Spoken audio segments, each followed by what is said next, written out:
ನಮಸ್ಕಾರ, ನಾನು ಬಸವರಾಜ್. ಈ ಬಾರಿ ಸ್ವಲ್ಪ ಹೆಚ್ಚು ಅಸಮಾಧಾನ ಬಂದಿರತಕ್ಕಂಥದ್ದು ಇದು ಒಳ್ಳೆಯ ಸೂಚನೆ ಅಲ್ಲ ಅಂತೇಳಿ ನಾನು ಹೇಳಲಿಕ್ಕೆ ಬಯಸ್ತೇನೆ. ಮುಂದಿನ 3 ತಿಂಗಳವರೆಗೆ ಸರ್ಕಾರ ಬಗ್ಗೆ ಆಯ್ತು, ಇದರ ರಾಜಕೀಯ ಬಗ್ಗೆ ಮಾತಾಡೋದಿಲ್ಲ. ಈಗ 1 ತಿಂಗಳಾಯ್ತು, ಇನ್ನೂ 2 ತಿಂಗಳು ಮಾತಾಡೋದು, ಆಮೇಲೆ ಮಾತಾಡ್ತೀನಿ. ಬಹುಪಾಲು ಮೇನ್ ಸ್ಟ್ರೀಮ್ ಮಾಧ್ಯಮದಲ್ಲಿ ಹೇಳದೆ ಉಳಿದಿರುವಂತಹ ಅತ್ಯಂತ ಸ್ಫೋಟಕ ಸುದ್ದಿ ಇದು.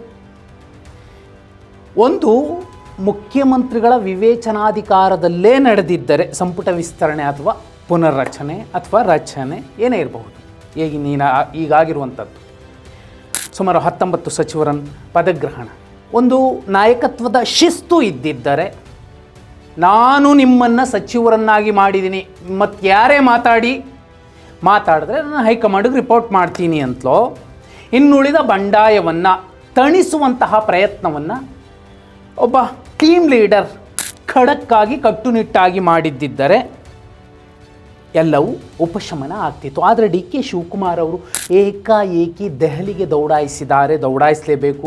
ರಾತ್ರೋರಾತ್ರಿ ರಾಜ್ಯ ಕಾಂಗ್ರೆಸ್ ಉಸ್ತುವಾರಿ ರಣದೀಪ್ ಸಿಂಗ್ ಸುರ್ಜೇವಾಲಾ ಅವರು ಬರ್ತಾರೆ, ರಾತ್ರೋರಾತ್ರಿ ಸಿದ್ದರಾಮಯ್ಯ ಅವರ ಕಾಲಿಗೆ ರಕ್ತಾರೆ ಮುಖ್ಯಮಂತ್ರಿ ಡಿ ಕೆ ಶಿವಕುಮಾರ್. ಯಾಕೆ? ನಿಮಗೆ ನೆನಪು ಮಾಡಿಕೊಡ್ತೀನಿ. ಜೂನ್ 17 ರಮೇಶ್ ಜಾರಕಿಹೊಳಿ ಒಂದು ಹೇಳಿಕೆ ಕೊಡ್ತಾರೆ, ಸರ್ಕಾರ ಬಂದಿದೆ 2 ಇನ್ನು ಮುಂದಿನ 2 ತಿಂಗಳ ತನಕ ನಾನು ಮಾತಾಡೋದಿಲ್ಲ ಅಂತ. ಅದಾದಮೇಲೆ ಸಂಪುಟ ವಿಸ್ತರಣೆ ಆದಮೇಲೆ ತುಮಕೂರಿನಲ್ಲಿ ಮತ್ತೊಂದು ಬಾಂಬ್ ಸಿಡಿಯುತ್ತೆ ನೋಡಿ. ಈ ಹಿಂದೆ ಕೂಡ ಆಕ್ರೋಶ ಅಪಸ್ವರಗಳು ಕೇಳಿ ಬರ್ತಿತ್ತು ಸಂಪುಟ ವಿಸ್ತರಣೆ ಆದಮೇಲೆ. ಆದರೆ ಈಗ ಎದ್ದಿರುವಂತಹ ಬಂಡಾಯ ಕಮ್ಮಿ ಆಗೋ ರೀತಿಲಿಲ್ಲ, ಅದು ಬೇರೆ ಏನೋ ಬೆಳವಣಿಗೆ ಆಗಬಹುದು ಅನ್ನೋ ಸಂದೇಶ ಕೊಡ್ತಿದೆ ಅನ್ನೋದನ್ನು ಕೆ ಎನ್ ರಾಜಣ್ಣ ಅವರು ಹೇಳಿದರು. ಇಬ್ಬರೂ ಕೂಡ ಒಂದೇ ಸಂದೇಶ ಕೊಟ್ಟಿದ್ರು. ಅದೀಗ ನೋಡಿ, ಕರಾವಳಿ ಮಲೆನಾಡು ಭಾಗದ 3 ಶಾಸಕರು, ಒಬ್ಬರು ಕೊನೆ ಗಳಿಗೆಯಲ್ಲಿ ತಮ್ಮ ಸಚಿವ ಸ್ಥಾನವನ್ನು ಕಳೆದುಕೊಂಡವರು, ಇನ್ನೊಬ್ಬರು ಇನ್ನೊಂದು ಅವಧಿಗೆ ನಮ್ಮದೇ ಸಮುದಾಯದ ಕೋಟಾದಲ್ಲಿ ನನಗೇ ಸಿಗಬಹುದು, ಯಾಕಂದರೆ ಕಳೆದ ಸಂದರ್ಭದಲ್ಲಿ ಸಿದ್ದರಾಮಯ್ಯ ಅವರ ಸಂಪುಟದಲ್ಲಿ ಮತ್ತೊಬ್ಬ ಸಂಬಂಧಿಗೆ ಸಿಕ್ಕಿತ್ತು, ಈಗ ನಂಗೆ ಸಿಗುತ್ತೆ ಅಂತ ಕಾದು ಕೂತಂತಹ ಮತ್ತೊಬ್ಬ ನಾಯಕ, ಮಲೆನಾಡಿನ ನಾಯಕ. RSS ನಾಯಕರ ಜೊತೆಯಲ್ಲಿ ಸಂಪರ್ಕ ಮಾಡಿಕೊಂಡು ಬೆಳಗಾವಿಗೆ ಭೇಟಿ ಕೊಟ್ಟು ಬಂದರು ಅನ್ನುವಂಥದ್ದು ಒಂದು. ಇನ್ನೂ ಅಚ್ಚರಿಯ ಸಂಗತಿ ಅಂದರೆ ಕೋಲಾರದಿಂದ ಕುಂದಾನಗರಿಗೆ ಹೋಗಿ ಬಂದವರು ಇದ್ದಾರೆ, ಒಂದು ರಹಸ್ಯ ಭೇಟಿ ಆಗಿರುವಂಥದ್ದು ವಯಾ ತುಮಕೂರು. ನೋಡಿ, ಕರಾವಳಿ ಮಲೆನಾಡು ಭಾಗದ 3, ಕೋಲಾರ, ಚಿಕ್ಕಬಳ್ಳಾಪುರ, ತುಮಕೂರು ಭಾಗದ ಸುಮಾರು 4 ಜನ, ಉತ್ತರ ಕರ್ನಾಟಕ ಮತ್ತು ಈ ಮಧ್ಯ ಕರ್ನಾಟಕ ದಾವಣಗೆರೆ, ಚಿತ್ರದುರ್ಗ ಈ ಭಾಗದಿಂದ ಸುಮಾರು 6 ಜನ ವಯಾ ತುಮಕೂರು ಬೆಳಗಾವಿಯನ್ನು ಟಚ್ ಮಾಡಿದ್ದಾರೆ ಅನ್ನುವಂಥದ್ದು ಒಂದು ಚರ್ಚೆ. ಕೃಷ್ಣಪ್ಪ ಅವ್ರದ್ದೊಂದು ಹೇಳಿಕೆ ಇತ್ತು, ಯಾವನಿಗೆ ತಾಕತ್ತಿದೆ ನಿಗಮ ಮಂಡಳಿ ಬಗ್ಗೆ ಮಾತಾಡೋದಕ್ಕೆ, ನನಗೆ ಬೇಕೇ ಬೇಕು ಸಚಿವ ಸ್ಥಾನ. ಕಾಂಗ್ರೆಸ್ ಉದ್ಧಾರ ಮಾಡಬೇಕು ಅಂತ ಮಾಡಿದ್ದೀರಾ, ಇಲ್ಲ ಕಾಂಗ್ರೆಸ್ ಹಾಳು ಮಾಡಬೇಕು ಅಂತ ಮಾಡಿದ್ದೀರಾ? ಮಂತ್ರಿ ಮಾಡಬೇಕು ಅಷ್ಟೇ ಬಿಟ್ಟರೆ ಯಾರು ಭರವಸೆಗಿರುವ ಪ್ರಶ್ನೆ. ಬೆಂಗಳೂರಿನ ಮಟ್ಟಿಗೆ ಬೃಹತ್ ಬೆಂಗಳೂರು, ಗ್ರೇಟರ್ ಬೆಂಗಳೂರು ಏನಾದರೂ ಗೆಲ್ಲಬೇಕು ಅಂದರೆ ಡಿವಿಷನ್ ಮಾಡ್ಕೊಂಡಿದ್ದಾರಲ್ಲ, ಒಂದು ಡಿವಿಷನ್ ಗೆಲ್ಲೋದಕ್ಕೆ ಇದೆ ಕೃಷ್ಣಪ್ಪ, ಪ್ರಿಯಾ ಕೃಷ್ಣ ಬೇಕೇ ಬೇಕು, ಇಲ್ಲಾಂದರೆ ಆಗೋದಿಲ್ಲ. ನಾವು ಗೆದ್ದು ಬಿಡ್ತೀವಿ ಅನ್ನುವಂತಹ ಒಂದು ಧ್ವನಿಯ ದೌಲತ್ತು, ತಾಕತ್ತು ಕಾಂಗ್ರೆಸ್ಸಲ್ಲಿ ಸಾಧ್ಯ ಇಲ್ಲ. ಕಾಂಗ್ರೆಸ್ 224 ವಿಧಾನಸಭಾ ಕ್ಷೇತ್ರ ಗೆಲ್ಲೋದಕ್ಕೂ ಕೂಡ ಆಗಲ್ಲ, ಕನಿಷ್ಠ 113. ಇದರ ಮಧ್ಯೆ ನೀವು ತುಂಬ ಸೂಕ್ಷ್ಮವಾಗಿ ಗಮನಿಸಿದ್ರೆ ಕೋಲಾರ, ಚಿಕ್ಕಬಳ್ಳಾಪುರ ಭಾಗದ ಮಾಜಿ ಶಾಸಕರೊಬ್ಬರ ಹೇಳಿಕೆ, ಒಂದು ಅವಕಾಶ ಕೊಡಬೇಕಿತ್ತು, ನನಗೂ ಕೂಡ BJPಯಿಂದ ಆಫರ್ ಬಂದಿತ್ತು, ನಾನು ಹೋಗಿದ್ದಿದ್ರೆ ನಾನು ಅವತ್ತೇ ಮಂತ್ರಿ ಆಗ್ತಿದ್ದೆ ಅನ್ನುವಂತಹ ಮಾತು.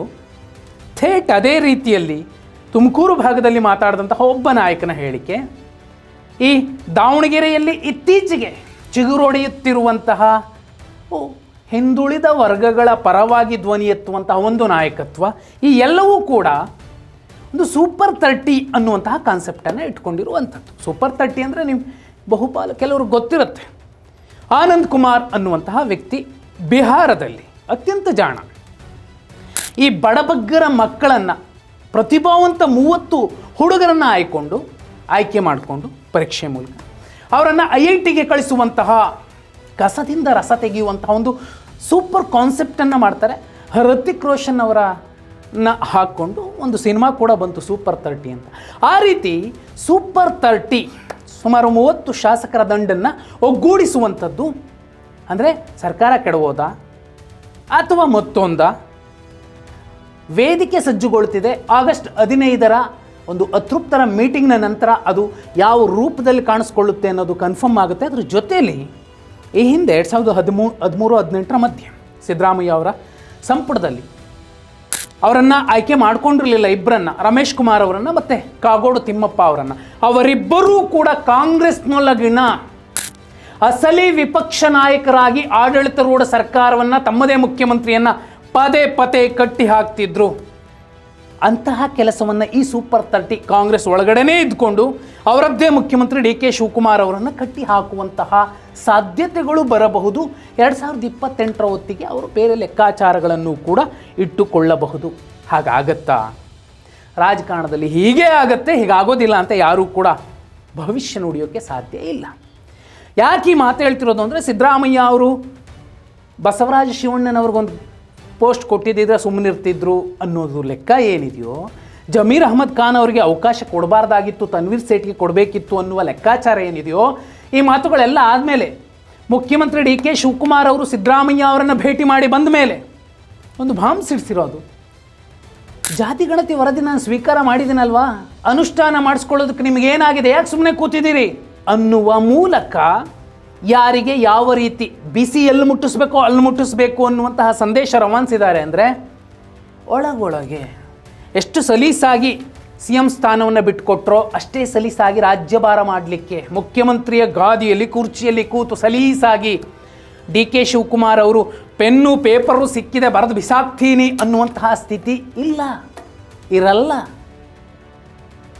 ಅದರಲ್ಲೂ ತುಮಕೂರು ವಯ ಬೆಳಗಾವಿ ಅನ್ನೋ ಟಚ್ ಇದೆಯಲ್ಲ, ಇದು ಮಾತ್ರ ರಾಜಕೀಯವಾಗಿ ಯಾರು ಎಷ್ಟು ಅಳಿಸಿದ್ರು ಅಥವಾ ಅವರನ್ನು ಅಣಕಿಸಿದ್ರು ಅಂಥವರಿಗೆ ತಕ್ಕ ಪಾಠ, ಸರಿಯಾದ ಪಾಠ ಕಲಿಸು.